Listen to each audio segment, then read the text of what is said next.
Before we go any further into converting our design into a template, let's take a minute to talk about CSS units.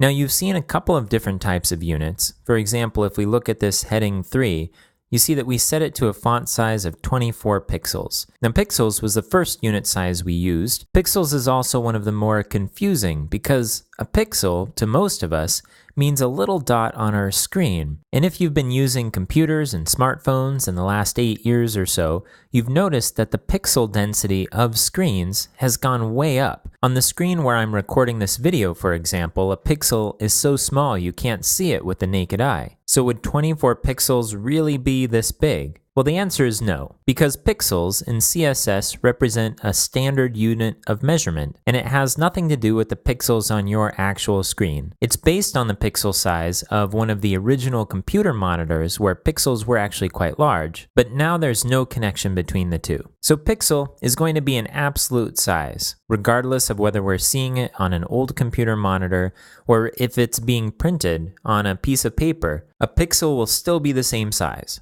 So this is one example of an absolute unit. You can also use other absolute units if you're more comfortable with them, like inches or centimeters. But for the most part, front-end developers will stick to pixels for absolute measurements. Now, the other type of measurement is relative, so we've seen that before as well. So if we inspect this paragraph here, you'll see that we've set a line height of 170%. So this is relative. Now, something that will be tricky as you move forward is that when we talk about relative, what we're relative to is different depending on what properties we're talking about. When it comes to line height, this is relative to the size of the font inside of that element. So we've set the element to 14 pixels. That means that the line height will be 170% of that. So if we do a quick calculation, it will be 14 times 1.7, that's 170%.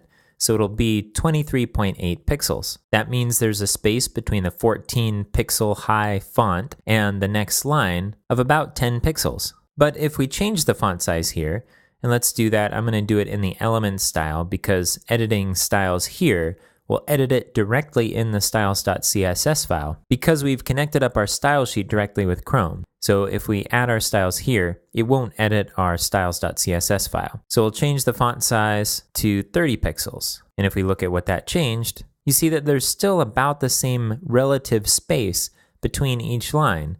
The actual number of pixels are going to be different. It will be 30 times 1.7 now, which is 51 pixels. So there's a space of about 20 pixels between the font and the next line. Now, if we had used an absolute measurement for the line height, let's try that. We'll do line height, and let's do 40 pixels. That's still a reasonable space between the two lines.